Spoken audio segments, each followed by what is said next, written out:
Warning, this podcast contains heavy spoilers for not just one movie, but entire franchises. We highly recommend going and watching these movies before listening to us as a companion piece that stitches all the timelines into one creepy, crime-ridden story. There will be no more spoiler warnings. We do not break character. After this, there is no turning back. You've been warned. Hit the music. You are talking about the nonsensical ravings of a lunatic mind. It's alive! It's alive! It's alive!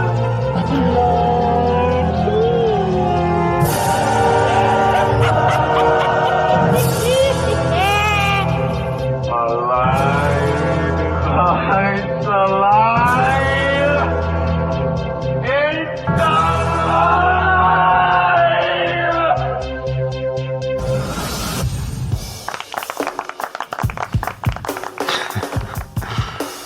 Why did Jack the Ripper stop killing people?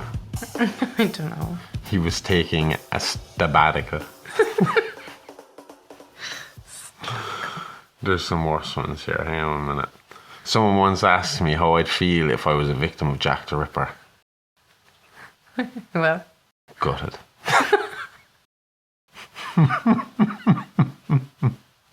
Oh, this one says it might be profane. Let's check this one. Jack the Ripper's reasons for killing hookers was pretty understandable. They wouldn't accept him into their ranks, says Jack the Stripper. oh, poor Jack.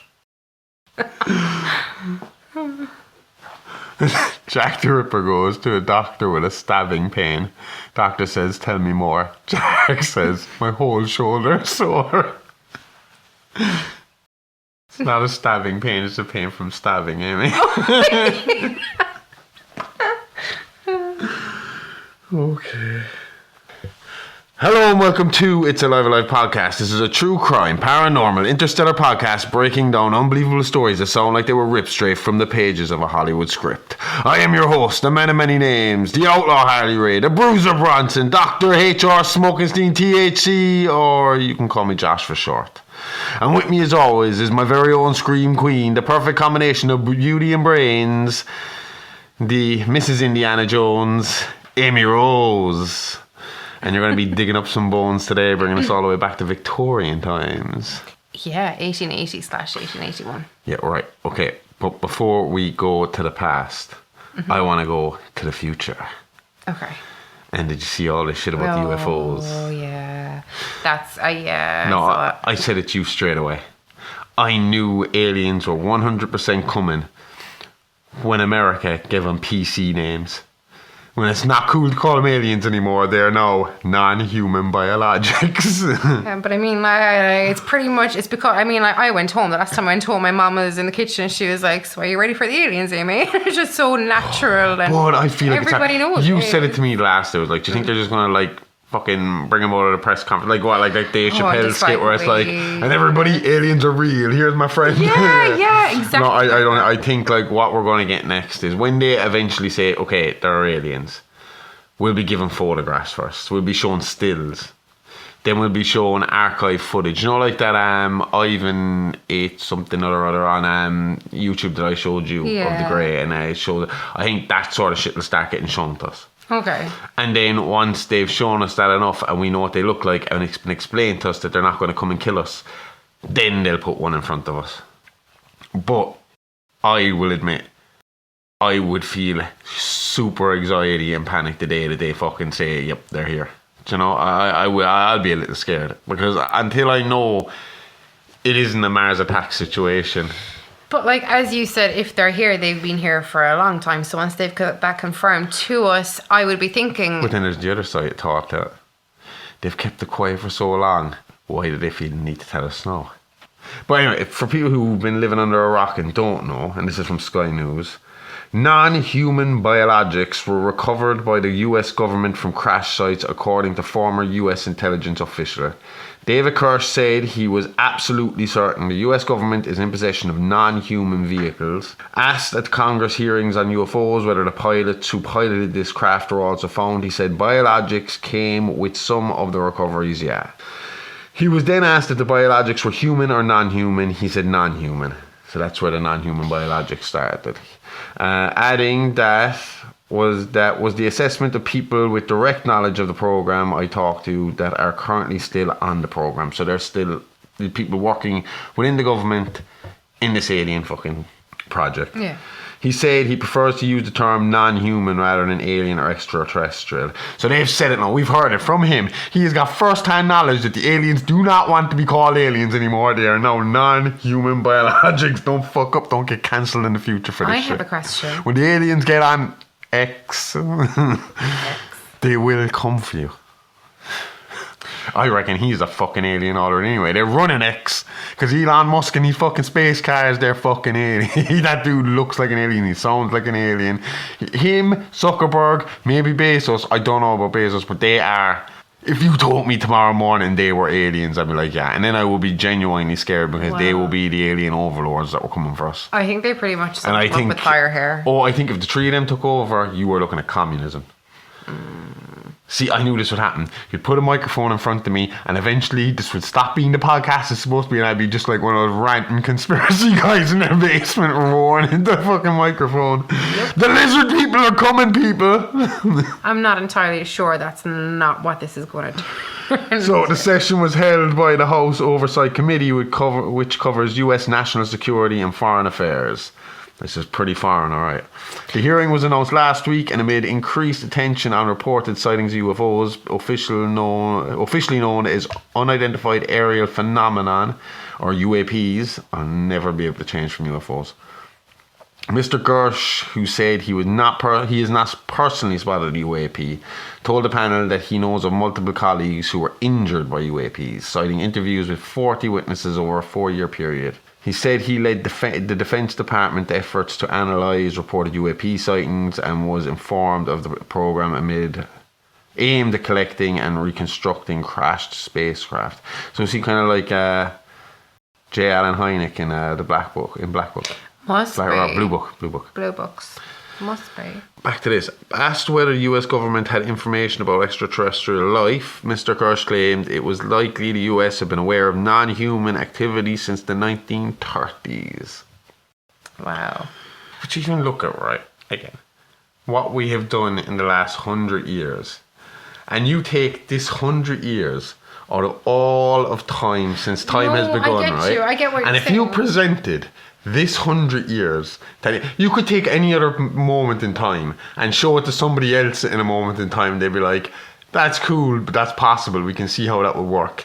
If you took the last 100 years, picked it up and plonked it down anywhere else in time, they will be like, witch, magic, this shit's just bonkers. We got like fucking, you could be across the world and I can talk to you, I can see you, I can I can do whatever. We access to media like there's no time. Like I said to you, my dream as a child was to have like a room full of DVDs, every DVD in the world, a room full of every game in the world, a fucking room full of every CD in the fucking world, and now that's called my phone. Do you know? Yeah. It's bonkers. If you showed our phones to anybody, even 100 years ago, they would fucking... Oh, we'd be burnt. Yeah. It would burn their brain. It would be like a cartoon when the steam starts coming out the fucking ears, you know? So are you telling me like that there was nobody helping us along for the lad that gave us some little... Because that's what they say is, I think it was... Nikola Tesla. No. What's the president's name? It was...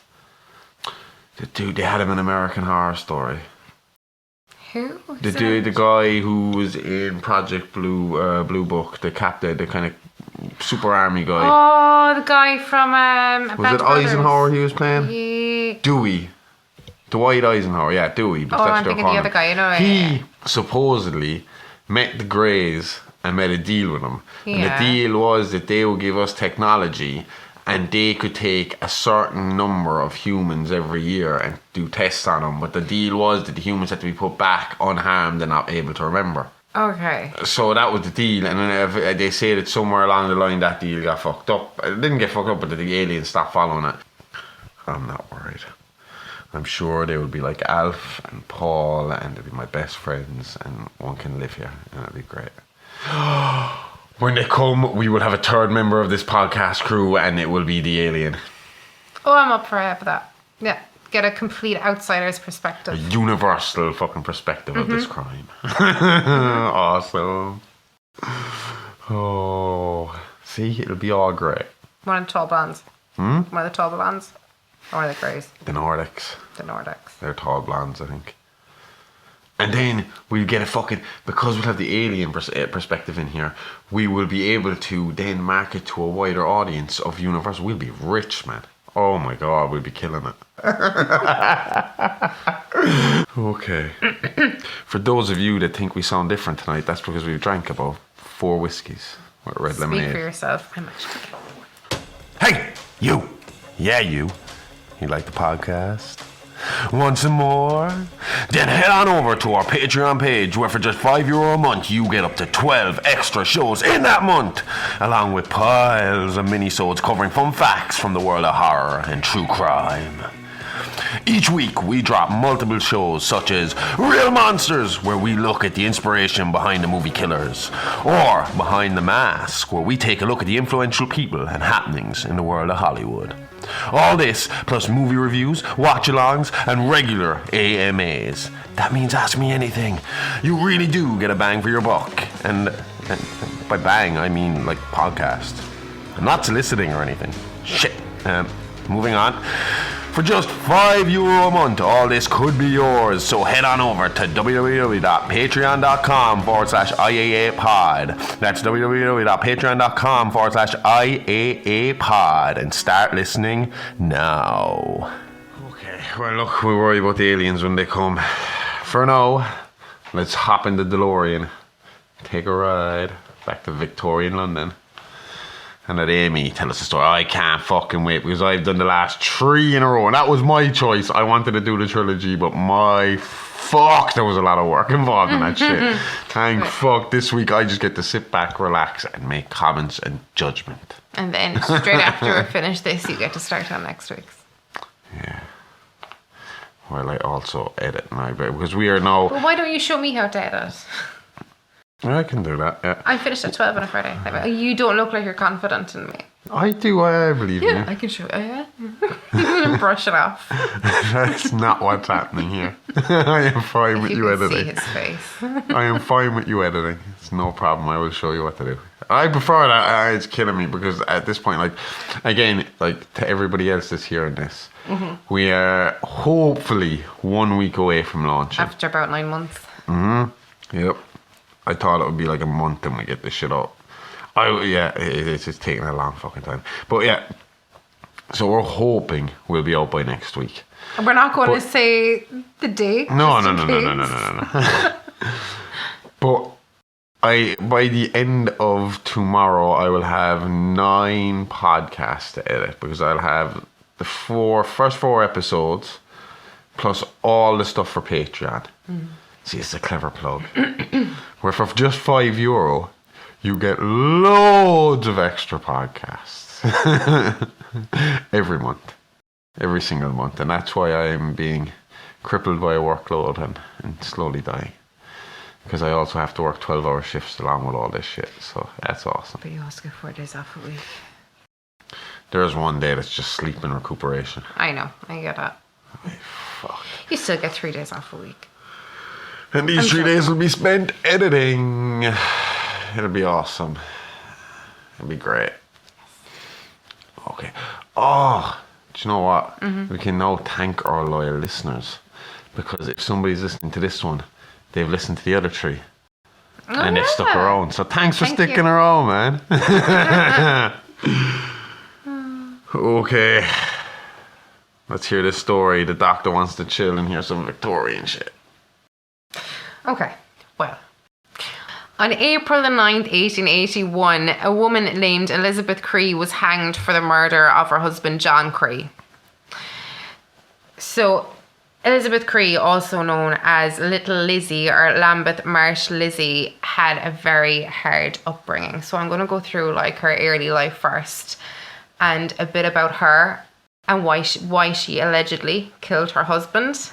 And then we'll go through the murders that her husband / Lizzie were linked to. 2 of them, like a Bonnie and Clyde kind of situation. Not exactly. It sounds like car that, full of but, bullets. Oh. It's more twisty than I mean, like Bonnie and Clyde are pretty much just straightforward, like Gears Or of like War, Mickey just and Mallory. fucking yeah. Anyway, so Elizabeth, I'm just going to call her Lizzie. It's way easier. Lizzie had a very hard upbringing, so she was the daughter of a single mother, which you're crap basically at that time for being the child of a single mother. And they lived, yeah. Well, the two of you seem like that, especially if you're a girl. What, the and daughter you're too? Yeah. I used to. I was. She had no. Slut by association. She got on very, very well for her status in life at the time. I know that sounds terrible, but like, you know, like it's Victorian London, and you're on the docks, like, and your mother's a single mother. I've seen stuff about Victoria. I've seen that Jack the Ripper movie from hell, and there seems to be nothing but hookers all over the place. So Well, that's because they were in that area. area of London, like. The You red know? light district. Well, yeah, exactly. Victorian. Dodgy. Actually, I think it happens close to Whitechapel Lane. Yeah, but 8 years before Jack the Ripper. Was this guy ever caught? Oh yeah, obviously they were caught. Well, like. Well, I was going to say, is Are there they possibly they all- could just be early Jack? Oh, or they- inspiration for early Jack? I'm not confirming anything yet, whether they have or haven't been caught or who's what. Because really, this is kind of one of these Secretive. stories you might have to make up your own mind. Okay. Continue. Okay, so as I was saying, Lizzie was the daughter of a single mother at the time, and they were living on the docks. And her mother, for a living, mended and made sailcloths for sailors. I would assume that would be a busy enough trade back in that time. It would be, but it would Especially if you're also living by be a the dock. dodgy enough trade if you're sending your very young daughter down to the docks to give the sails at the time to the workers in the dockyards. Why were they dirty workers? Some of them were kind of fatherly towards Lizzie because she used to entertain them with songs that they'd have heard in the music halls. But there was, there was one or two, like, you know, like... Dirty old beggars. It has been implied, yes, yeah, that she was sexually assaulted when she was very much underage by dock work. Not that makes there should be no, but like, yeah, she would have been sexually assaulted by them. Yuck. A few of them. Castration, all of them. Exactly. Then, I mean, like, especially in the olden times, right? Because they would have Yeah. had, like, you know, executions and stuff like that. They should have, like, a mini little guillotine. They bring it up with the balls and it's just... And two little tiny baskets underneath the ketchup. Plop. Quick, see, are they still moving? I heard 10 seconds afterwards, they can still go, it winked at me. Anyway, so unfortunately for Lizzie, if she went home and she told her mother, things would only get worse. Her mother was an extremely, like, think of Goodnight, Mr. Tom. She was extremely religious. Do you know? But Tom was nice. He was Oh, nice. his The mother. Oh, yeah, Do yeah. you know, it was creepy. Like, So she talking was... waterboy situation here. My Oh, mom was there. worse. Like, But that was common enough, though, like, up until even recently enough, like, where like, you hear that when you hear about women who don't, like, report rapes. It's the embarrassment of having to be the rape victim, like, you know. And then outside that, back in those times, it was... The man's always... you would Up go until back and recently, your the parents, man was always going to come out. Yeah. Your parents would turn around and be like, well, what the fuck did you do Oh, to turn exactly. them It was on? victim, like, you know? victim blaming, like, yeah. Watch you walking around with your ankles showing, you slut. But that's exactly the way Lizzie's mom saw it. And if she had gone back, she had gone back before and told her what had happened, and she was bet for it, like, because, yeah. So now, eventually, Lizzie's mother died extremely underage of some kind of, it was reported to be kidney problems at the time. I have a few thoughts about that. Yeah. Oh, you think? Yeah, but Foul play. we'll get into that later. So at the moment, it was kidney problems. When Lizzie was younger, to get away from everything, she used to go to the music halls in Drury Lane. I think it was, let me find the exact name, London's Theatre Royal in Drury Lane. And that was run by a man called Uncle. So when her mother was still alive, she'd go down to this place, and it would, you know, there would be comedy, panto, you know, drag acts, and she kind of just to escape from it all. I have a question for you. Do you know who lives on Drury Lane? Oh, I know it's a nursery rhyme. this took me forever to work out, and I refused to Google it. I've been working on this for a few days, and it only clicked to me today. I can literally kind of get that it lives on Drury Lane, but I can't. It's not just in a nursery rhyme, it's in a movie as well. She's doing a dance here, like you can't see, but she's dancing here with excitement that she knows this, and I don't know. Because it's taken me days, and it's a really interesting tidbit. See, for some reason, I'm singing it in my head like an old Irish fucking rebel song, like, you know. But you see, do you know why that is? Because there's a Drury Lane in Dublin. Because I had Googled this to make sure it wasn't the Dublin Drury Lane, and I was like, it's not the Dublin Drury Lane, and I was like, oh man, this song, it's nothing like the nursery rhyme that it is. And then today, you had AEW on. I can't remember whose entrance music it was today, but it clicked at me what this was. Go on. It's the Muffin Man. Oh, do you know the Muffin Man, the Muffin Man? And he's in Shrek. But the man that lives on Drury Lane. He lived on Drury Lane, and the rumour is that he lived on Drury Lane between 1589 and 1598. And what, the Muffin Man? Mm-hmm. And his real name was Frederick Thomas Linwood. Reportedly, he killed as many as 15 children by luring them into dark alleys with a muffin tied on a string. The Muffin Man. The Muffin Man. The Muffin Man.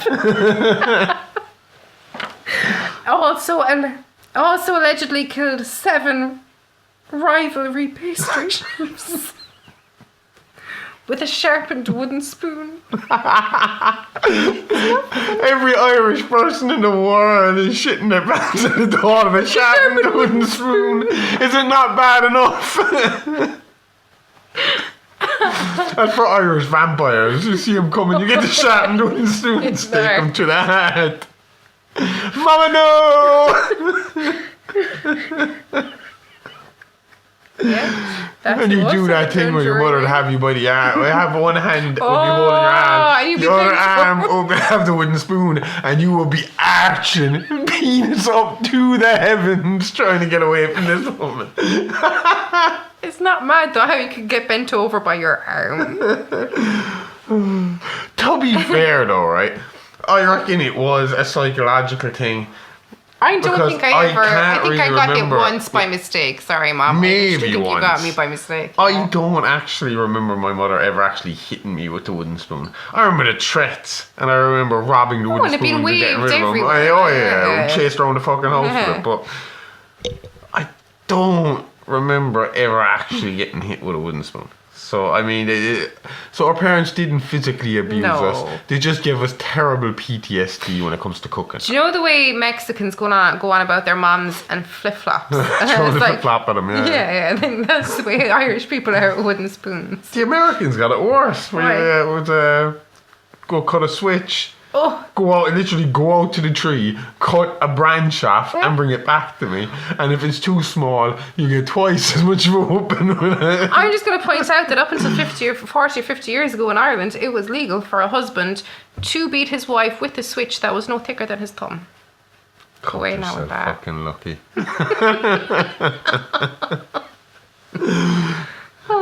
Alright, go on. Okay. So anyway. This was where Lizzie went to escape everything, like, so obviously she had a really fucking shit start at life. Look, if you've got a sharpened wooden spoon in your house, you've had a shit start. And one of her idols was Dan Leno. Now, Dan Leno, also known as his actual real name, George Wilde Gavin, he was a music hall comedian and musical theatre actor. And he was known for doing a lot of dames and pantomimes and a lot of comedy. But he was like a music hall veteran. He would have started at age 4 with his parents, and then at the age of 9, like, he had a solo. Well, pantos always the same.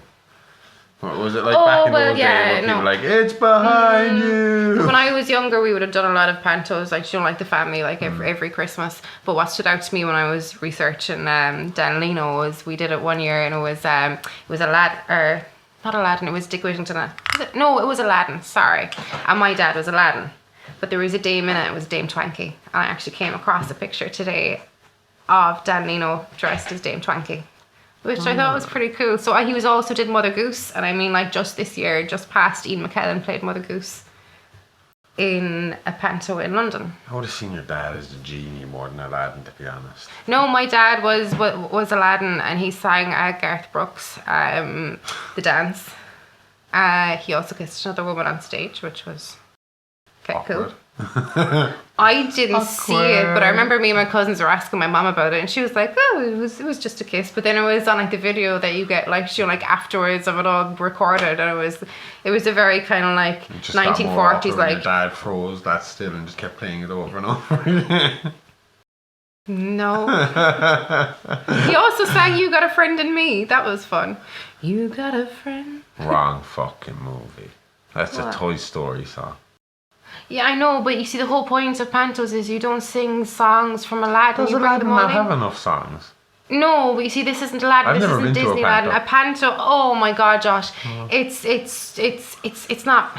Became a thing with my mother when Joseph was my youngest brother was around, and then obviously she takes Riley every year. So you've never done the whole "he's behind you." I remember seeing the ads constantly on TV growing up and loving to go to one, and I was never ever brought to one because they were never down here. But now they're in Tralee, and I've never seen one. I went to see Aladdin, actually, the same one with Mondo. Do you remember you were on Fair City and he was playing Aladdin? And I think Custard's Last Stand. Yeah, I didn't used like to love Fair that. City, but I like Custard's I Last like Stand. Custard Last Stand, and then when I realised who he was, I liked him at Fair City, so it was just all the one. He was what was it? He was like a stand. He was a wannabe stand-up. Wasn't Yeah. It? And your man from Fair oh City. No, not Fair the City. dog one. Man About Dog? Man About Dog. Do you remember the guy who had the blink? Wasn't that he's his manager? Which guy's got the blink? Oh my God. The guy who was unlucky. That's why he had the blink. See, I'm thinking of two different things. This isn't the one with Pat Short that's really sad at the end, is No, it? that's the garage. The garage. And he walks off up into the river. Don't. Breaks Yeah. my heart every time. No, can't. Poor Pat. Don't. I think he was playing a special person in that. My granddad taught Pat Short how to play the trumpet. Oh. There's one for you. Claim to fame. Anybody listening to this outside of the country of Ireland, Pat Short is a comedian from Ireland. Once part of the duo The Unbelievables. Oh, they're decent. And they're decent if you're Irish. Okay, I yeah, reckon. I don't know. Can you imagine With the someone, skit with the window and you let from them in. outside this country trying to watch the video? Oh, the telly. Do you think they would understand a single word in that whole fucking movie? Probably not. But I'm just going to point out right now, I think any country would understand the garage. I struggled at That times is an to unreal understand movie. what they were saying. Years later, I was watching it again. I was like, Is that not part of the point, though? It's not the part. It's part of the attraction. It's part of the them, point of the grunt when he comes in. That guy. Kill him, And we all know, and that's the thing. Like back in the 90s in the Irish community, there was always one guy. To me, anyway, it just sounded like he was going. yeah. But every yeah. adult seemed to know exactly what he was saying. No, I realised at this point they were probably just going, oh yeah, just trying to get away as well. But at the time, it seemed to me like all the adults understood this guy, and I could not make out a fucking word coming out of his mouth. Anyway, how do we get onto this? I don't Oh yeah, know. with Dan Lino. Sidebar. Dan Lino, was he one of these guys going?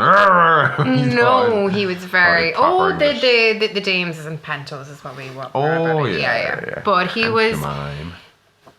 He was extremely successful, like, so especially during the 1880s and 1890s, he would have been one of the highest paid comedians in the world. Yes. So Making that Oscar winner money. Oh yeah, definitely. So after Lizzie's mother died, she stopped backstage one night, and that was in September 1878. And there she meets Dan Lino, uncle the ventriloquist, a lady called Doris. She actually leaves shortly after Lizzie joins the group for whatever reason. Doris. Yeah. And then you have little Victor Farrell, who was a dwarf.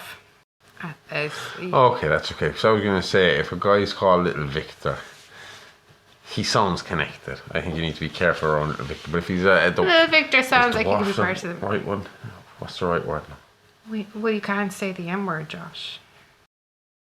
What, micro?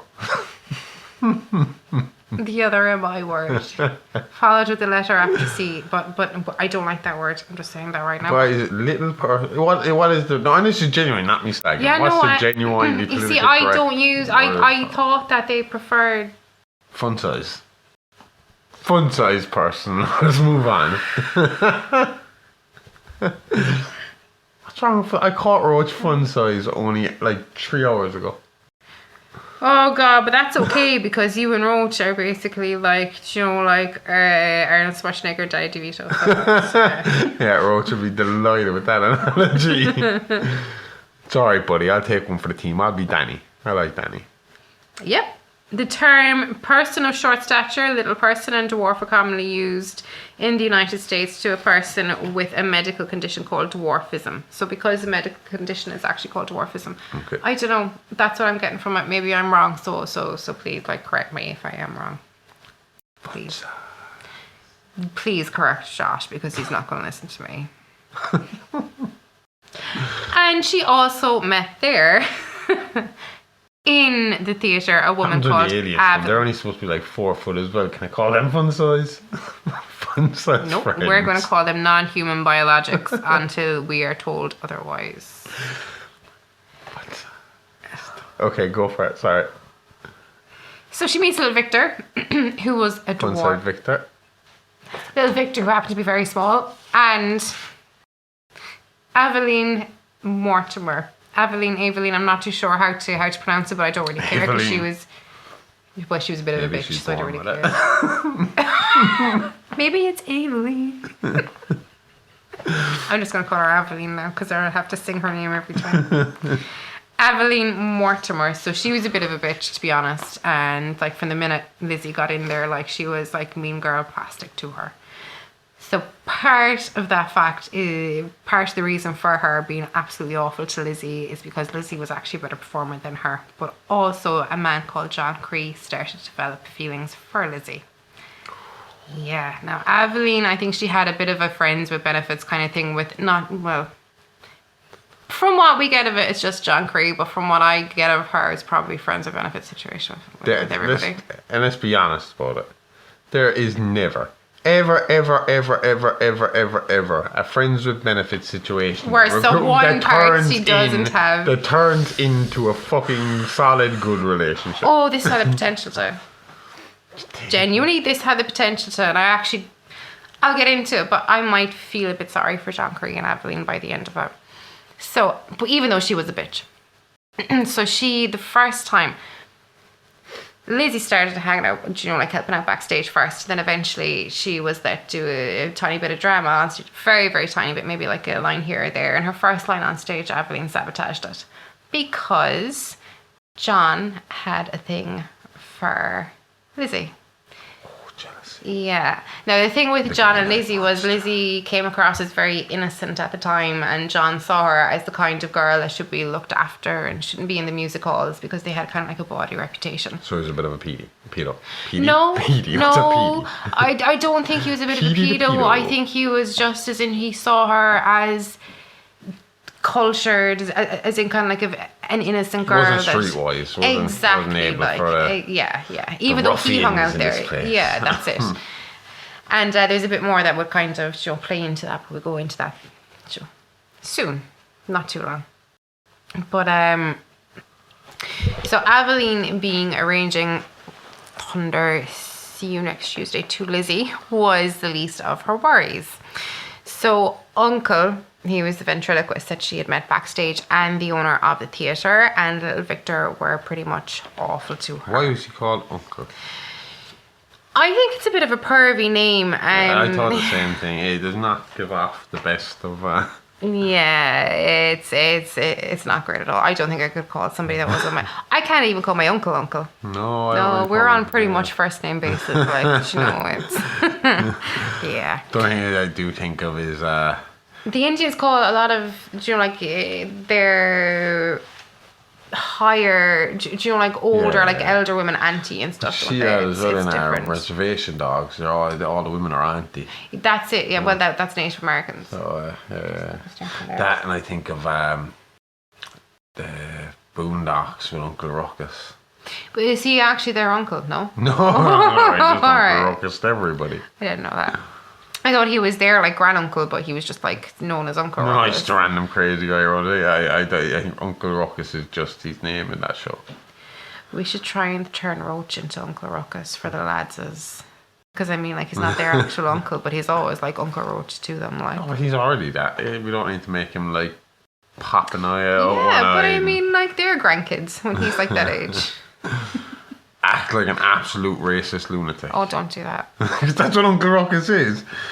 He's a black man, but he hates the fact that he's black and he hates all other black I people. know, yeah. And he's hanging out with the other black fellas and that, and it's just but he's licking the ass of the white guy. He's such a ridiculous character. I like the music. Oh, I like that show. It's a good show.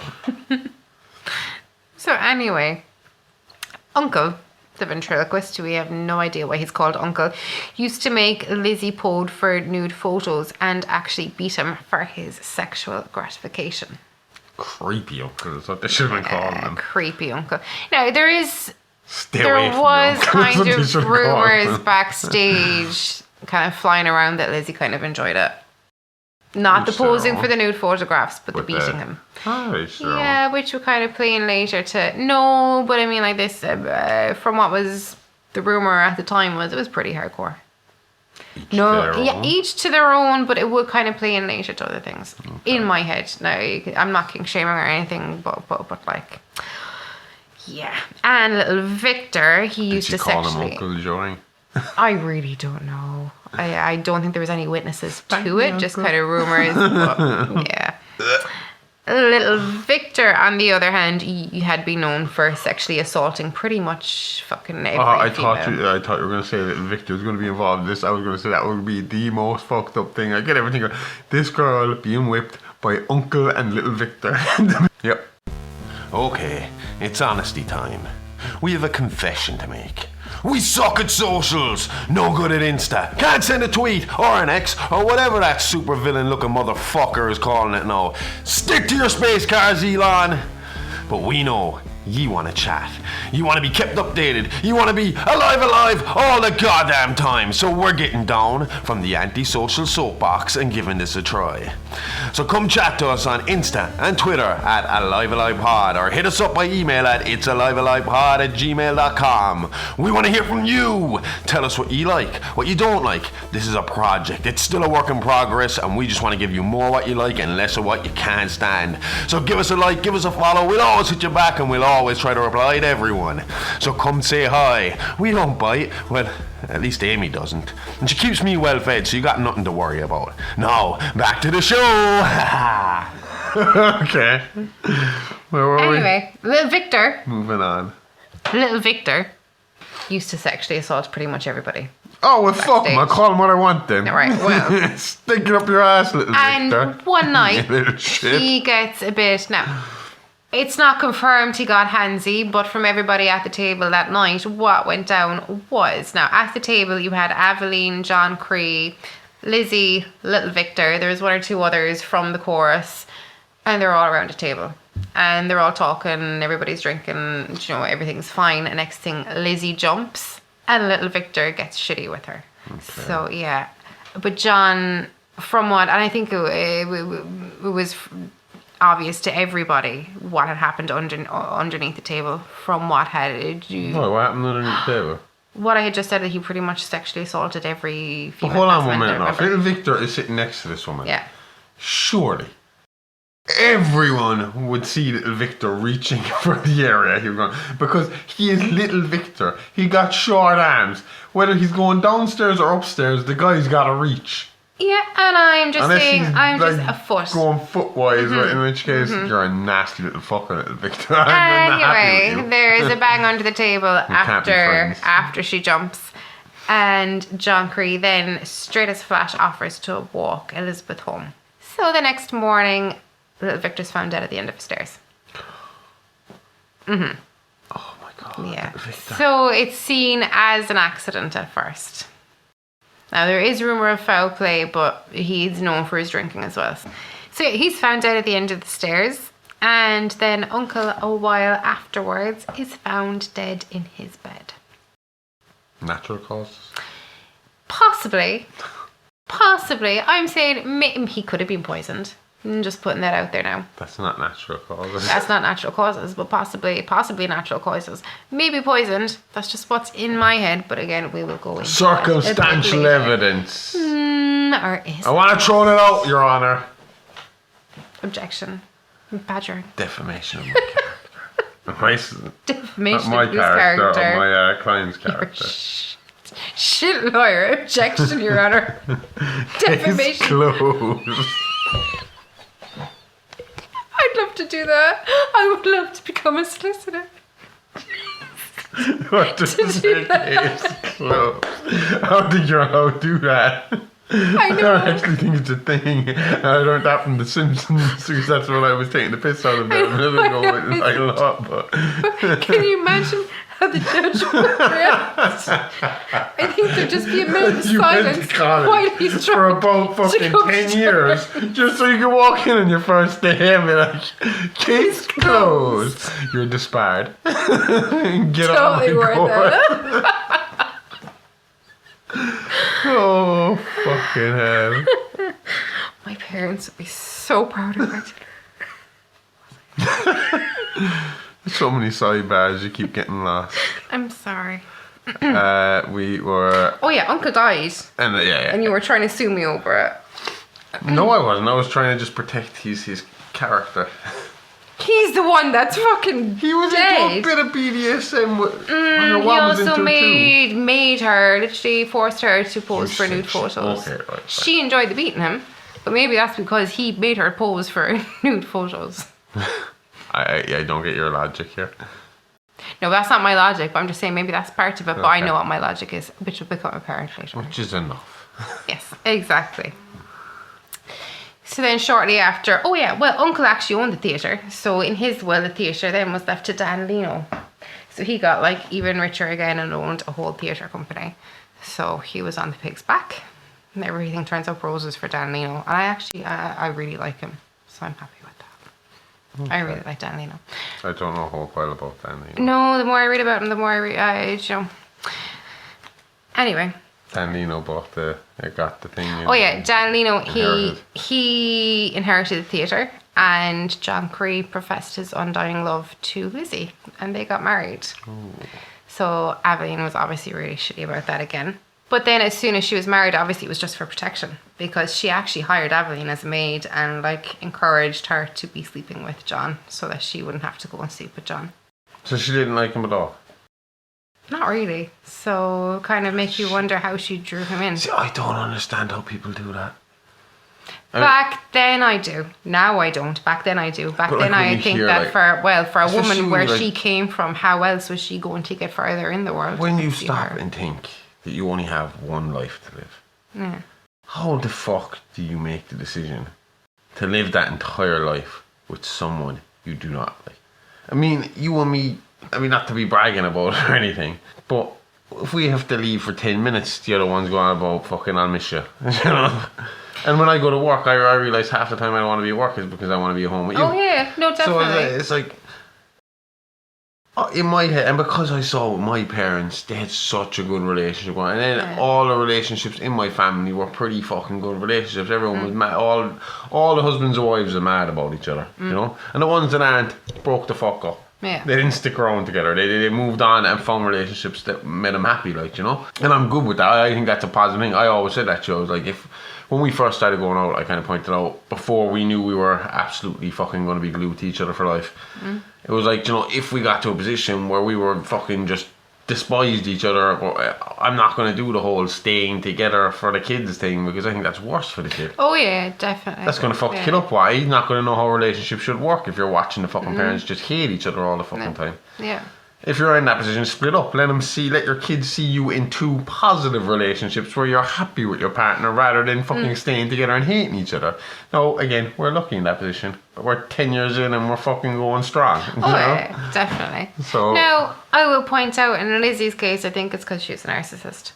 Oh no. I think that's why she was able to stay with him, because John Cree was a playwright. He had this script put together called Misery Junction, that's what I'm saying. and she saw herself in that. So she saw this as a marriage of convenience, that this was But going that's to what I'm further saying, her it's career. crazy. Like, you know, people can look at this and think, I will spend my life with this person to get ahead in life, like, you know, Yeah. as Oh, yeah. opposed to fucking just being crazy about this person, you know. Now, I would say that Lizzie could have got there of her own accord. I mean, prior to her being married, one night, well, she came out onto stage one night, but the rumor has it that backstage she just came out to Dalnino one night dressed in one of his sailor suits and started doing a little kind of blues song for him, like kind of like what you'd hear at the time. It was kind of nearly like limericky kind of songs, like extremely blue. And they let her, entertainment for fucking grown-ups on a night out. Yeah. Yeah. And That she wasn't was just doing the boobies. whole drag that was very popular at the time, but in reverse. And the whole thing was that the costume was too small for her, like, so that added to the comedy again. And Danlino absolutely loved it, whereas Aveline was like, why is this, you know, like, he was shitting all over it again. And she tried to sabotage it again, and it didn't work. But everybody absolutely loved her in this. So I mean, like, she had the potential. I think she could have furthered her own career without John Cree. Obviously, but that's I mean, like, that, what you're saying there, it sounds like she saw an opportunity and and without she fucking went for it. asking, She had the went. smarts, yeah. She had the mentality of better to ask for forgiveness than beg for fucking, you know, permission, like, you know. And But do you know, sometimes I wonder as well, and again you see later, I wonder, did all the attention that she got from the dock workers from knowing these songs, and when she went down, and again the ones that weren't pervy, the more fatherly ones that were like, oh my god, she's brilliant, like, we'll give her all the attention, obviously, because, do you know, like, this is probably the only sunshine they were getting, like, during that day. Like, did it kind of build her up in her own head? Did it kind of feed into her? I do believe her narcissistic, do you know, like... But you don't think that to be like that kind of a celebrity, you have to be a bit narcissistic anyway? Yeah, but not Sure. as narcissistic as I believe she was. Do you think if we get super popular doing this, we'll get narcissistic? And go on a mad killing spree? Absolutely not, but... We'll run out of stuff to talk We about. can We'll be talk like, about let's go make content. No. Josh. I'm going to bring you down to the gun range more often. So that we Literally can me get it right. live fucking streaming here, like, and that's when Josh shot the bank teller.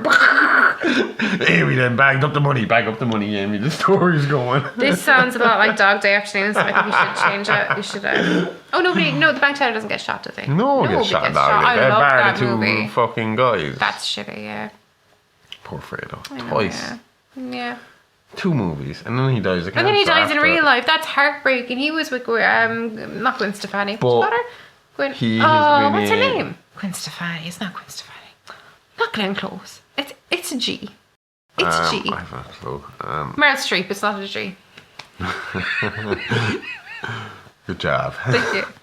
I got it. But he's only been in like 4 or 5 movies. That's because he died of cancer. And yeah. if it's 4 movies, 3 of them are Oscar winners. And No, there's I think 5 they're all movies, Oscar 4 winners. Oscars, something I'm like pretty that. sure He's only they're one all of them. Oscar winners, no? Yeah, but one of his first movies isn't an Oscar Oh, winner. you see, I thought he was like literally the only Godfather person that's 2, been in Dog all Day Oscar Afternoon, winners. and there's another one. Was he in Deer Hunter? I don't know. He's in another one anyway might that has be an in the Deer Oscar or a Hunter. nomination or win or something. I'll watch that again soon. If you don't want to, that's fine. I'll watch it when you're at work, but just let me know. I want to give it a chance again because, like I said, when I watched that was when I was deep in my painkiller phase Nice. of recuperation. Cool. So after she starts her career in reverse drag, is that what we call it, reverse drag?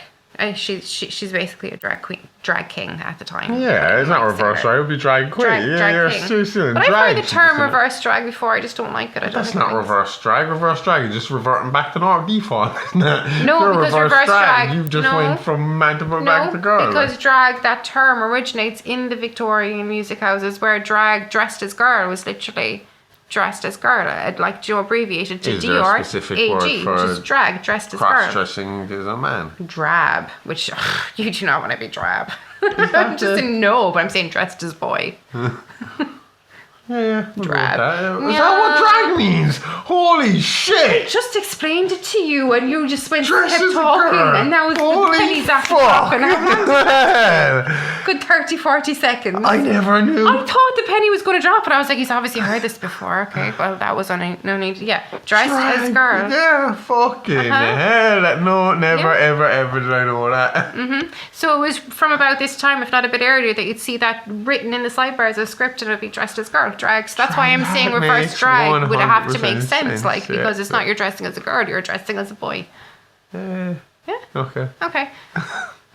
Okay. But Anyway, so after all this and after she marries John and things start to go downhill.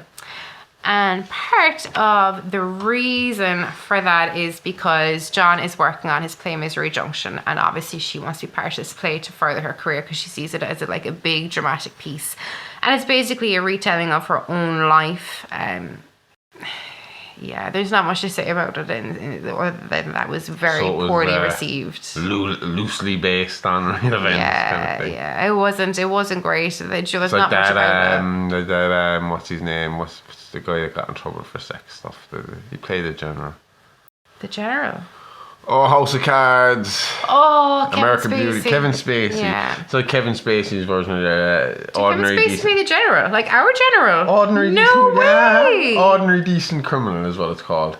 But I think names are changed in it, and the little bits are changed in it, and then they released the general with fucking Brendan Gleeson afterwards. Well, I'm just going to say it right now, Brendan Gleeson will always be my born general. to play That's because the general and Brendan Gleeson are doppelgangers. Yeah. They are identical. Yeah. Identical. In fact, I truly believe that the general faked his death and became Brendan Gleeson. Does Brendan Gleeson not make you very proud to be Irish? I love Brendan Gleeson. He makes me extremely My favourite proud. Irish Absolutely, actor hands of all down. time is Brendan Gleeson. Yeah. Everything Brendan Unreal. Gleeson does is Mr. gold. Mercedes was just something Is else. my favourite. Brendan Gleeson can do no fucking wrong. When I used to read Harry Potter, I his sons are pictured legends Mad too. Eye completely different to Brendan Gleeson. And next thing I saw Brendan Gleeson, and I will never see Mad Eye any other person I except think Brendan I was Gleeson. close to that image. It wasn't but I mean, obviously like, he exact, was but there unreal. was a close to that image that when I saw him I was like, Played him perfectly. Yeah. I love Brendan Gleeson. Anyway. Too. Anyway, so that's part of the reason that the relationship breaks down. So the play is badly received. She kind of rushed it onto the stage. John was saying, oh, it's not ready for the stage, and he was dead fucking right. And everybody pans, like, his career starts to go down a tiny bit, and he's kind of blaming her and she's blaming him. And then the next thing you know, Brendan, sorry, just because we talk about Brendan Gleeson, John winds up dead one morning in his bed. That's her husband. That's her husband, yeah. Okay. So George Flood, PC George Flood, is called to the scene, and in his statement, his notes that he takes, he comes across John Cree lying in his bed. He's face down and clearly like not breathing, dead. And he starts talking to Lizzie, and everything seems, like, obviously he took his own life, but like left no note, kind of thing. So they like, could tell he poisoned They reckon himself. he was poisoned. Yeah, he was How poisoned. could they tell back then, though? I'm not too sure, because there wasn't really. Could they do an autopsies back then yeah. and see it? Oh, they could. Yeah. So they knew that he was poisoned after the fact, but I think it was just the fact that he had no underlying medical conditions. There was a glass beside his bedside table, and then it didn't help that Aveline came in, who was employed as the maid to shag John at the time. Came in the next morning. That morning when he's dead, and she's, talk now. I reckon she did it on purpose, but she's talking like you normally would if, the master of the household is after being like, found dead, and she's like, oh, but mistress, you always make him a drink before he goes to bed. So in the statement, apparently from PC Flood, Lizzie gets a bit uncomfortable at this, and she kind of reprimands Aveline, not harshly, but a bit like, to mind your business, bitch. Yeah, but at the time, like, there was a Get thing of, back if down you're to the the help, fucking you maid's shut the quarters. fuck up until, yeah, but that's it, you don't speak. So she tried to make it come across as in speak when you're spoken to kind of thing, but PC Flood already took notice at that time, and of course it was like, Lizzie Cree, you are under arrest on suspicion for murdering your husband, John Cree. So she's taken into custody. Okay. Yes. So this so far, this is a This is story pretty much an about open a and wife shut, killing like- her husband. Yeah, there's more to it though. Okay. I'm just giving you Lizzie's story. Okay. So, Tell it to me, Lizzie. she is brought into custody for the murder of her husband, and at the same time, on the night that her husband dies, whether he's murdered or at this stage died, whatever, there is a pretty devastating killing, and that is of a whole family. So that would be sorry, I just need to get there. Oh yeah, whole family. No, edit that out. Would you fuck off? Just edit it out. Shit. Now you have to edit it out. Oh no. Shit. We've cursed the whole way through the Motherfucking podcast. cunting bollocks. You can say what you Josh, want up please, just until fucking edit it out. absolute racism. Just edit it out. So on the same night that John died, there was a pretty brutal, a pretty brutal murder. It's not funny. It's a whole family. It was the Jared family. So they were slaughtered in their own house in Ratcliffe Highway. So this house, which happened to be a second-hand draper's shop at the time, was the site of a second-hand draper's shop about 80 years beforehand, where a whole family and their apprentice was also murdered there. Ooh. See what you did there. Nice. Yes. Very good. So there is a very famous essay written about the early murders in Ratcliffe Highway by Thomas de Quincey, and it's called On Murder Considered as One of the Fine Arts. So just remember that, because that's going to come into play later. Okay. So PC George Flood, that came on to George Cree's death, he was working under Inspector John Kildare. And John Kildare had just been put onto the case of the murder in Ratcliffe Highway. Is he Irish? If he was Irish, he was a few generations back. I think he was pretty, but I'm pretty sure he, well, you see, you'd think that, but then due to the plantations, like his like great grandfather could have been like Sir Henry Percy of Kildare, like then like Percy could have been dropped and it could have been just like, so he would have been landed gentry. Or he could have been the person that Kildare was named after. Oh no. Kildare. Kildare. Yeah, that's not English in any way. It's Irish. We like to kill shit, so we put it in front of all our place names. So, what's your town named after the person we want to kill the most? Kildare. Kilcummin. Kill Arnie. I'm just going to point out now, for the benefit of all our foreign listeners, that kill is basically church. So if we have kill the church. Oh, Jesus.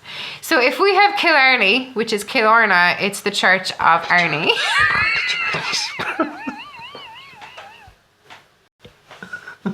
Shut up. Kildare would be Kildara, the church. The Church of Dara.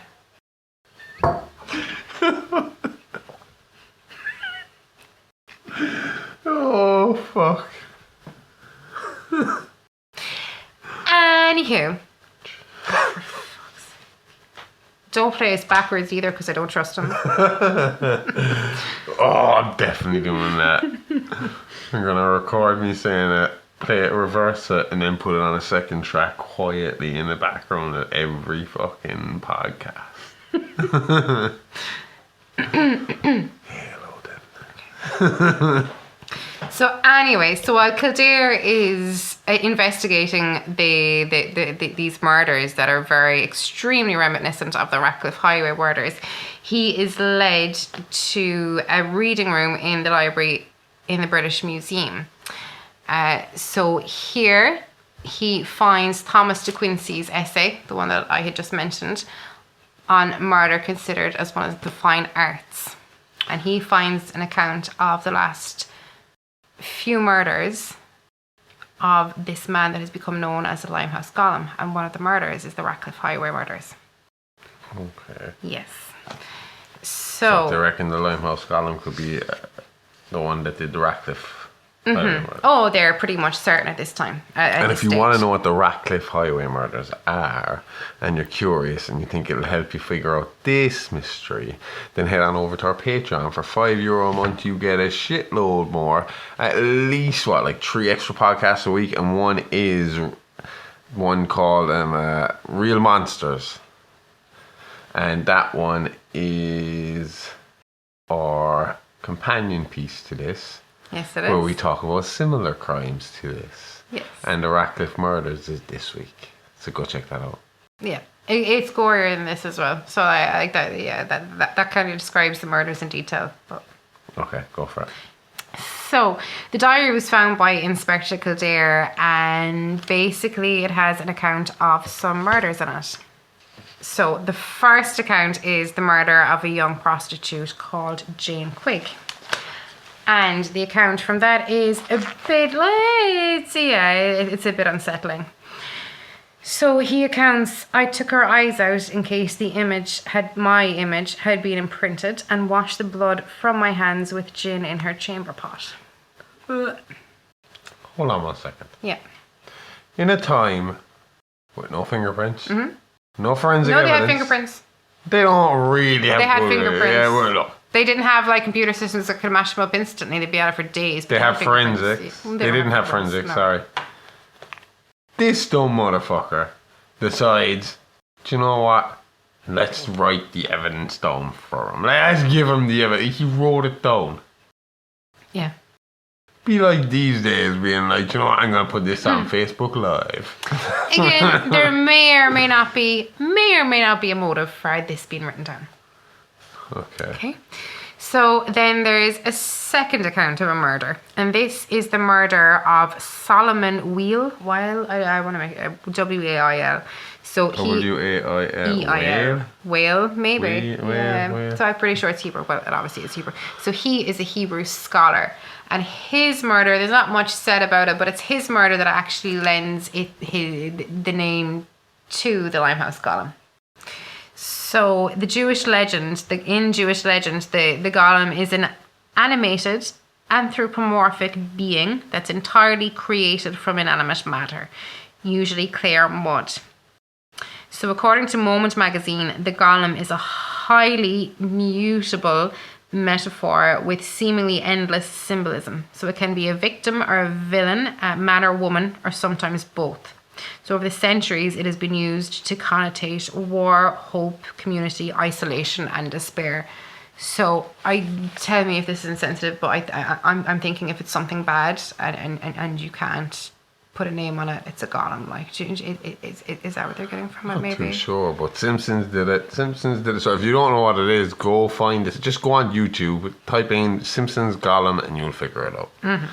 But do you know what? Because the first time I'd say 99% of the people listening to this would have heard the word Golem would be Lord of the Rings.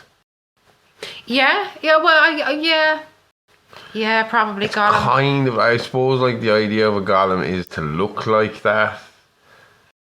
But I don't know what the actual... it's to have that, like, do you know the way his attitude Disgusting. was like, oh, yeah. He'd do or die above anything, he'd get that ring. Oh, so in other words, it is literally like the absolute worst stereotype of Jewish people. Yeah. You know, the money hungry, I will do anything for fucking wealth. But he's awful to Jewish people as well, is what I'm getting well, from it. Again, it's in the if Jewish I'm faith, wrong, so it's tell me. something there again. Yeah, So but it's just what I'm getting from it. Yeah, okay.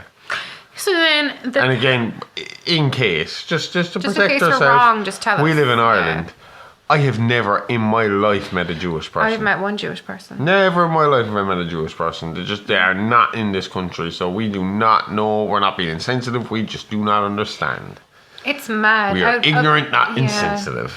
Yeah, that's exactly it. It's a learning curve, like, because, you know, yeah. Anyway, so the third entry in this diary, if you call it a diary, was probably the most brutal murder. So that was, as I said, the entire Jared family who were slaughtered to commemorate the Marr family. So that was, again, the Marr family was part of the Ratcliffe Highway murders, and that was extremely brutal. There was 14-year-old. If they want to fucking know, but I'm just giving them a they will taster. fucking no. If they want to know, They will pay. So this was pretty brutal, and the Gerard family entirely slaughtered. But there's more. There's not just the family. You listen and you'll find more to that one before Josh shoots me. I can't €5 a month. Fucking 3 extra boy. podcasts a week. Just a lot. And I am telling you now, for €5 a month, I am making cents on the hour working on this fucking thing. So anyway, in the British Library, you have to mark out the books that you draw out. Even if you're just going into the reading room, you have to mark them. like a No, library, not you just won't take them check out. them No, out. what I mean is if you're going into the reading room, you mark that you're bringing that book into the reading room. Okay. And then you put it back again. So you have a record of everyone that's ever read this. Everyone, because a lot of this would be artifacts, you know, like very old books, so they need that record even back then. So Inspector Kildare introduces that the Golem must be one of the 4 men who were in the library on the date of the last entry into the log for this essay. So there's a few famous names here, and clearly it couldn't have been anybody except, yeah, we go through them. So the first was Dan Leno, and we've gone through that. He was obviously the musical theatre guy, and he does have a link to the first murder of the Why does he prostitute. have links to these murders? Well, he was in the British Library. He was looking at this. So this is the only essay. link they have him to. No, this. there is another one in a minute, but I'll go through that in a second. Karl Marx was also there that day, and he. Yep. So Karl that Marx is is the in same Marxism. German-born philosopher, economist, historian, sociologist, political theorist that we all know as in, yes, it was Karl Marx.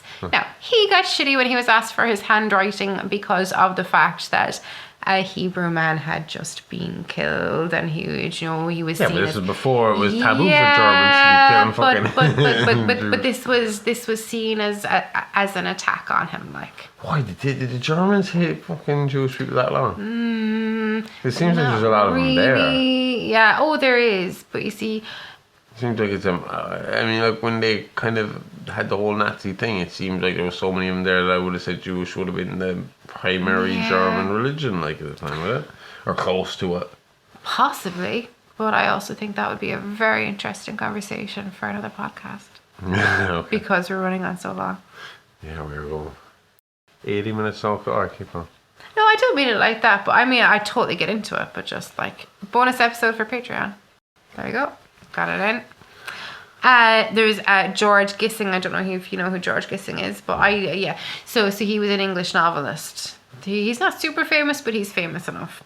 And then there was John Cree. So how was John Cree. So he also had his hands on Thomas de Quincey's novel that day of the last entry of the Ratcliffe Highway murders. The murders that were reminiscent. So Okay. it had to be one of these people that wrote those diary entries. So one of these people is the murderers. So Inspector Kildare gets handwriting from all 3, hand samples from all the alive 3, and it matches none of them. But he still has a theory that it could be Dan Leno.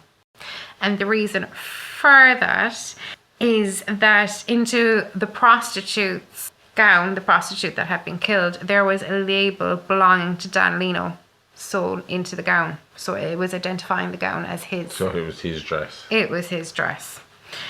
But it was a stage costume, and he had receipts to show that he had sold them in bulk to the same second-hand Draper family that were killed. Okay. Yeah. So clear as him, but there's still a bit of a weird link there. Yeah. Yeah.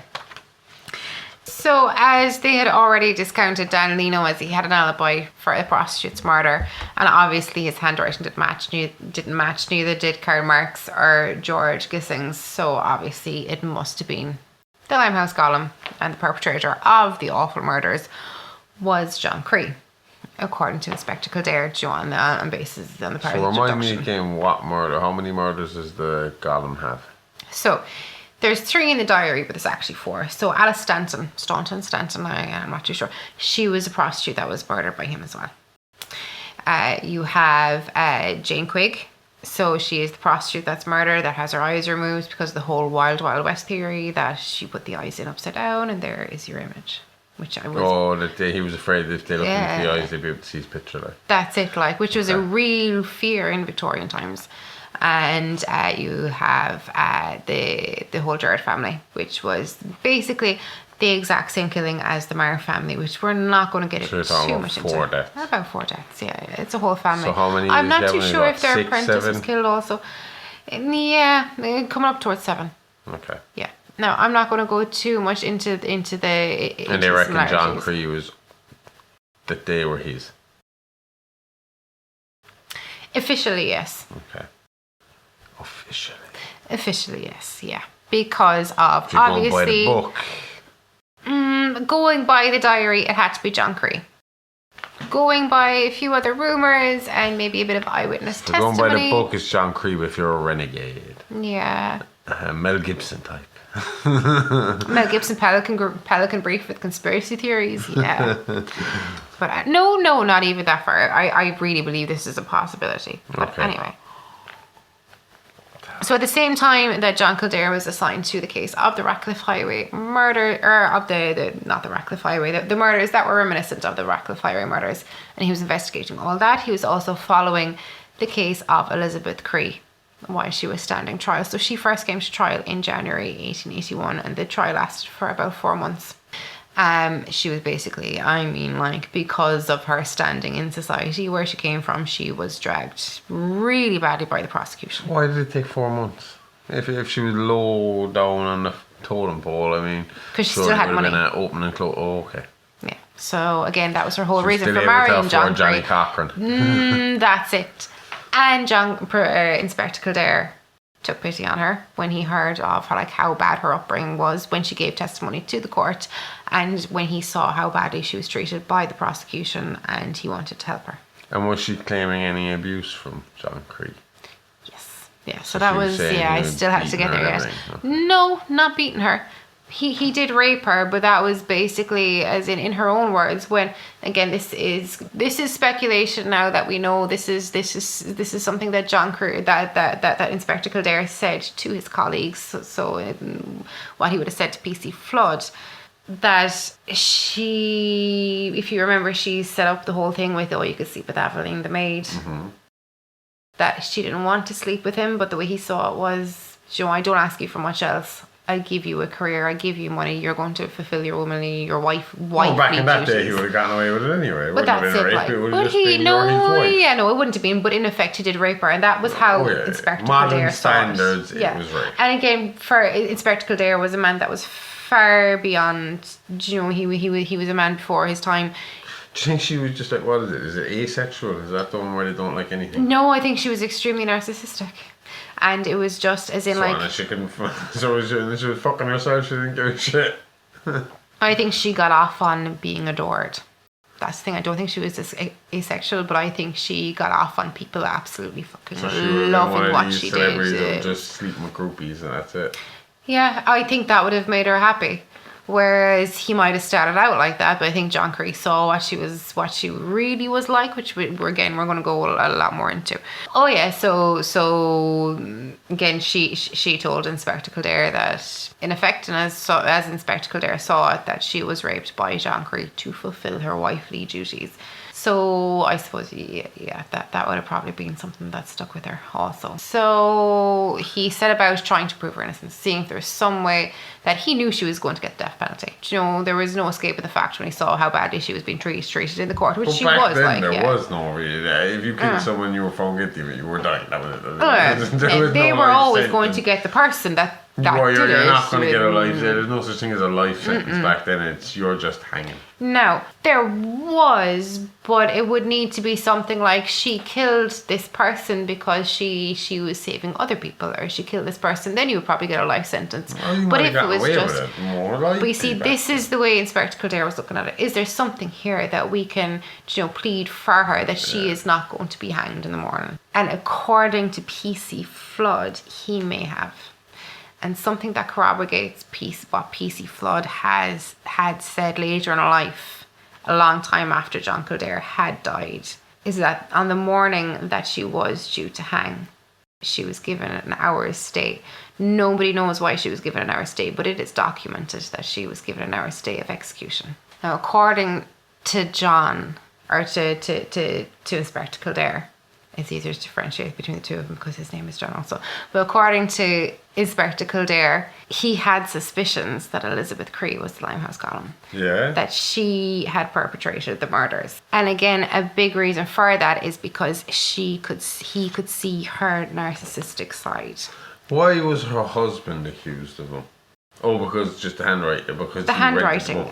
He's literally the only reason he was linked to these murders was Because the book of the in handwriting. The library and Because the way they saw it was there, and they're right, the murderer had to be one of the last people that took out this book on the day of that the was murders. the only That was thing, the only evidence thing. against him. That was at the all only thing. Was the fact that he had read this book in the library. Yeah. Okay. That was 100% Sorry, the I only was just thing. worried I'd missed something there, and I was just wondering. No, that's okay. That's fine. So, Do not read, people. It will get you locked up. Stay away from your local library. The cops are watching you there. It's the truth. it's the truth. Fucking true.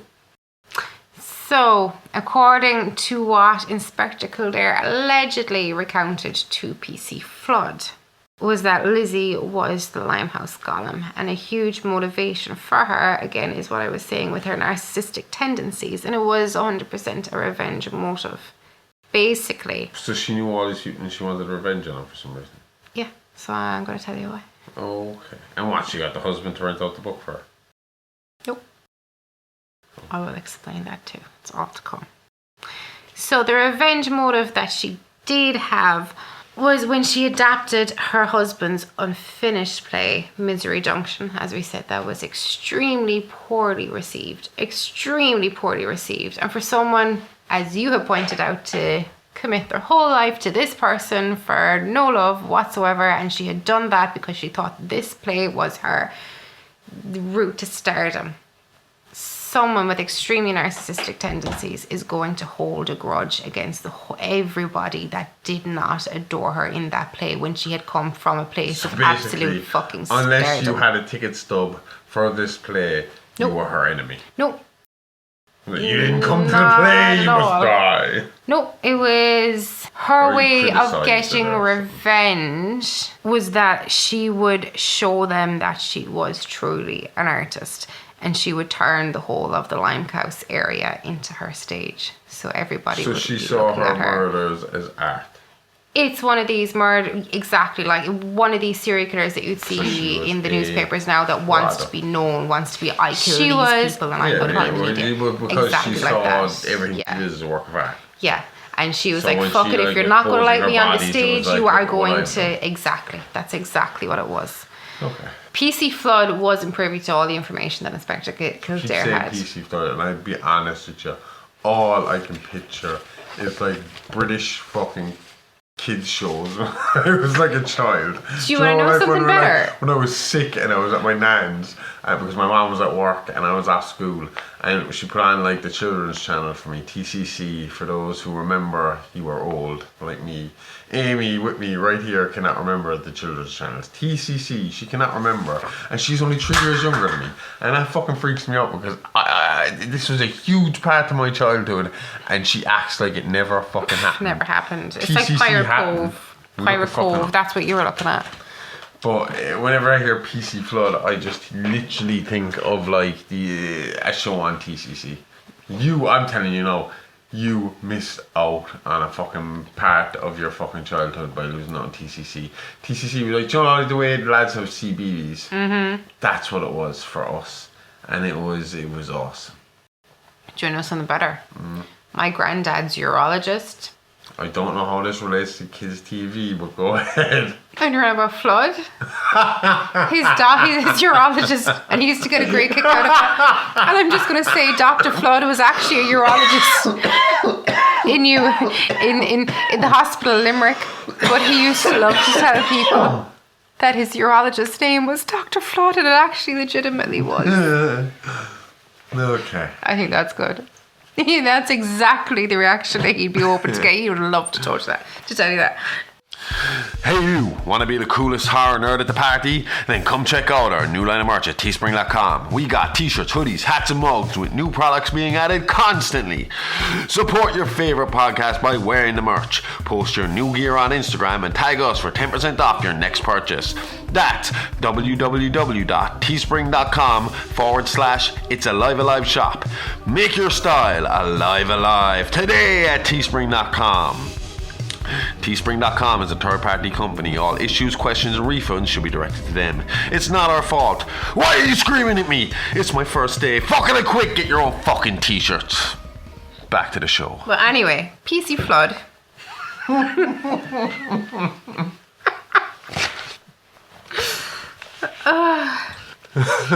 He was not privy to all the information, but from what Inspector Kildare said, he had some inclinations what he was getting at, and he pieced together some information for himself. And what he gets at does make sense. So I didn't touch on it when I was going through the diary entries for a reason. So it would make more sense if I actually used it in conjunction with why we think it was Lizzie.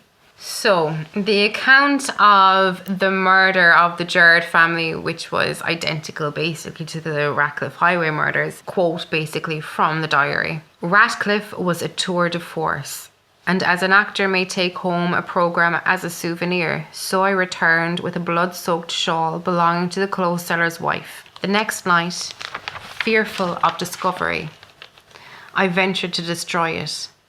Therein lay my mistake.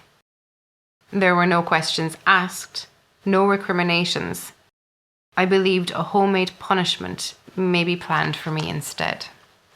Okay. So, now if we What take... the fuck does that mean? For us that don't speak Shakespeare. The killer believed that the murder of the Gerard family was an absolute, like he said, a tour de force. It was perfect. It went off perfectly. He was happy with it, like it was unreal. Perfect game. Yeah. So then he took home, she took home a blood-soaked shawl, because he started him obviously to become one of these souvenir killers maybe. And then they got cold feet about having the shawl on them in the house, and they decided to get rid of him, but obviously they were discovered getting rid of the shawl. Now, whether that was burning or throwing it out or whatever, they were discovered. Now, if you take into account the fact that this piece, this diary entry, was written on the same night as the family were killed and the same night that John Cree was poisoned, which was proven by the autopsy. So you're saying this was written the night he was poisoned, which means he was dead and couldn't have written this? He was dead and couldn't have written it by the space of maybe a few hours. But also... It might have also been like a last confession, so is what you're saying. No, it was if you look at the last line of the diary entry, I believed a homemade punishment may be planned for me instead. What PC Flood was getting at was that Lizzie was discovered getting rid of the blood-soaked shawl. Okay. And while she was getting rid of that, John Cree discovered her. And to stop her from being found out, she poisoned her husband. So that was the homemade remedy. That was the homemade remedy. Exactly. Yes, just drug this guy and get rid of him. And if you look at it at the same time, the fascination with the Ratcliffe murders is too much. It happens, I mean, like... Why? Why is that? Why? What's the sense in this? Like, why did they decide to copy that? And why is it such a hot point for this killer? So the main reason with her was it was very unusual for her to be literate at the time. I'm getting there. Why the fascination was with the Ratcliffe Highway murders. Well, all I mean is, like, we just came out of the Ghostface trilogy, and I could tell you exactly why the second and third set of Ghostface copied the first set of Ghostface.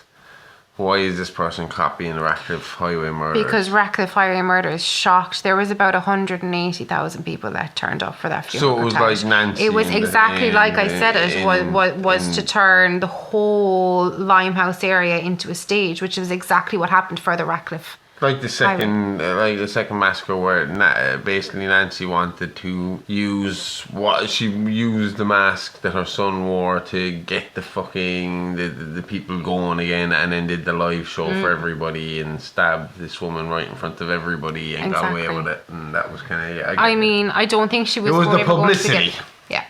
I don't ever think that as good as she ever would have been, she was never going to get 180,000 people into music hall. Whereas if she killed this family, this killer got 180,000 people. Hey, remember this murder? Now watch me top it. Yeah. Basically. Oh, she killed more than the original. Saying, like, yeah. So it was like, hey, remember this one that got your attention? Now, here, get your attention again. Now I'm going to top this one. Again, beat this one. This is speculation, but from what PC Flood was kind of getting at, that John Kildare had said to him, and the unexplained stay of execution. I mean, like, when does that ever happen? Really, how did she get back then?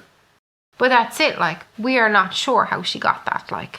But if you go from what PC Flood was saying, it makes sense that she would have got this day of execution, because obviously Kildare, if he had known that she was the Limehouse Golem and he would have gotten to speak with her, I think that, like, if it was me and I realised what her game was, I'd have been like, fuck you, you're hanging for the death of your husband, not for the death of these people. Like, So you reckon she wanted fame? That's what she was looking for. She wanted to be same way I described Stu and all the other Stu and Mickey Altieri and Roman's B fucking plan B. It was to be the famous psycho killer. That's what I would think, and what a lot of the evidence that I just gave from PC Flood.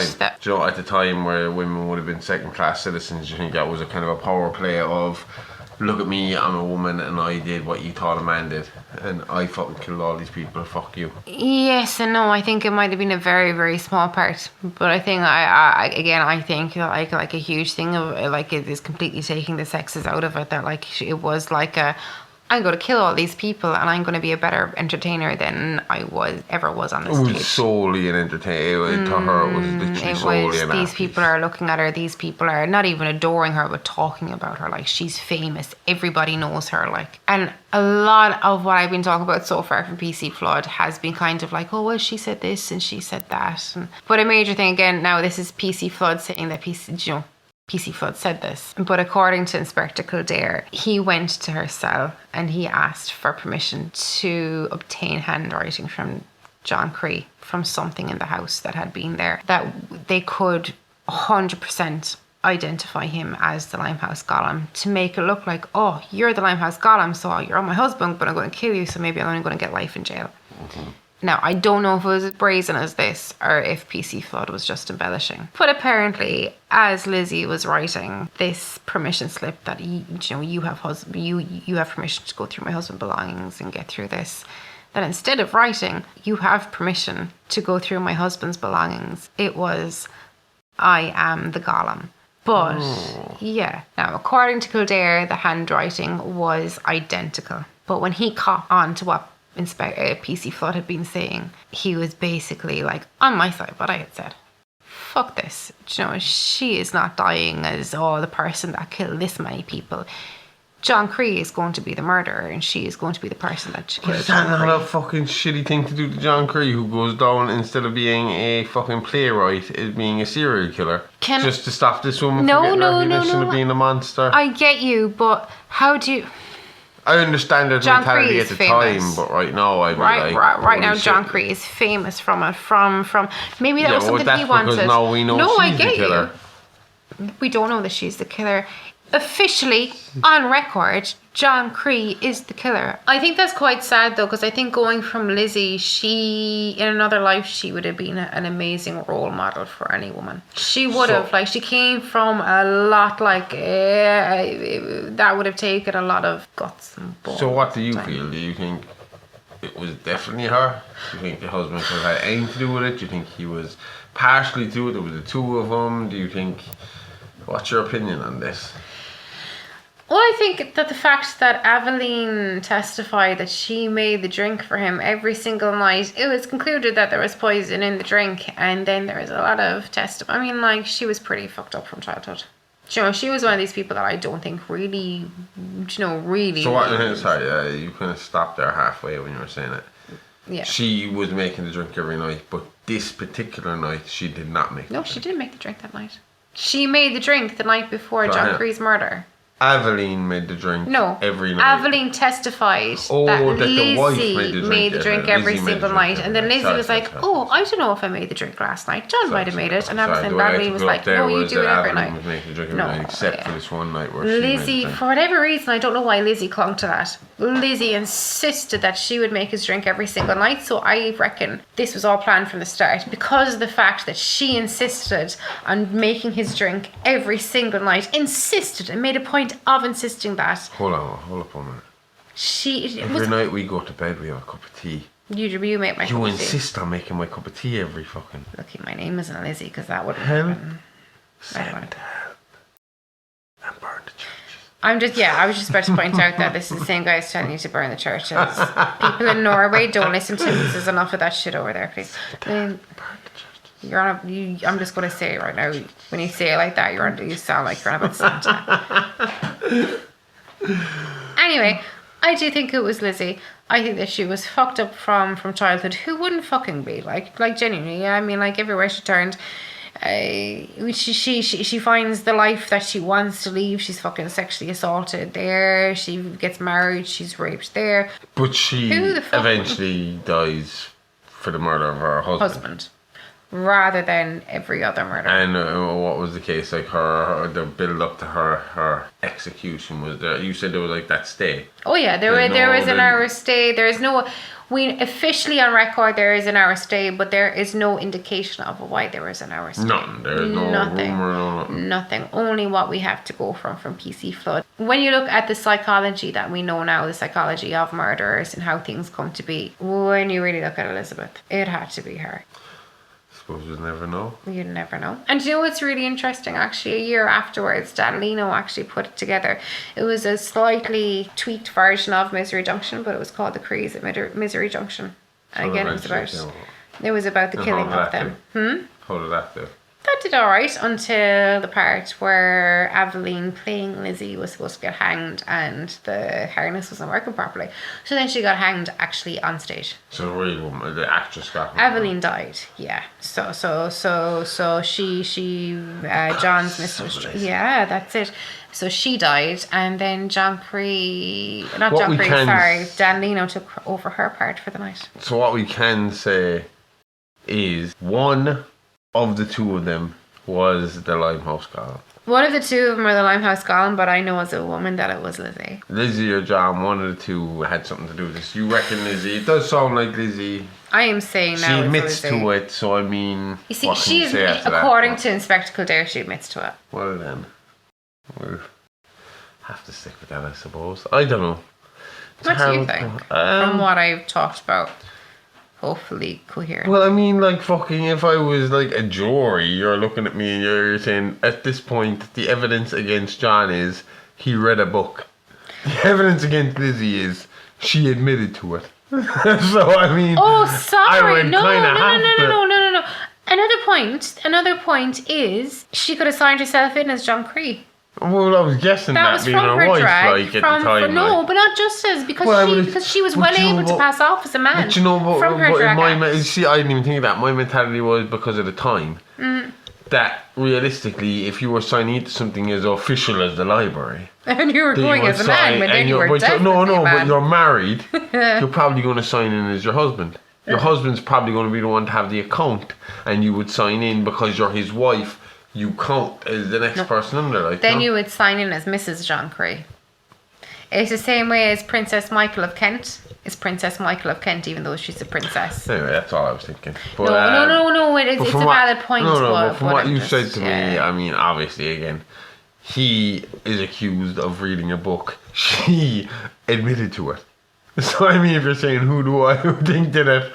Probably the one that said she did it. He's not just accused of reading a book. He's accused of renting out that book and entering that diary entry on the same day as the Ratcliffe Highway murders. But you also say that her fucking handwriting matches the handwriting. According to Inspector Kildare. So fucking... According to Inspector Kildare from PC Flood, which is, I suppose, hearsay. But in Victorian times... One cop is as good as 100 fucking cops back then saying it yes or no, because they don't have any signs to go on. They're going on their fucking gut feeling. You know? I get it would be different if it was modern time. Then you'd be like, well, yeah, he might just be a kooky cop if he doesn't have the evidence.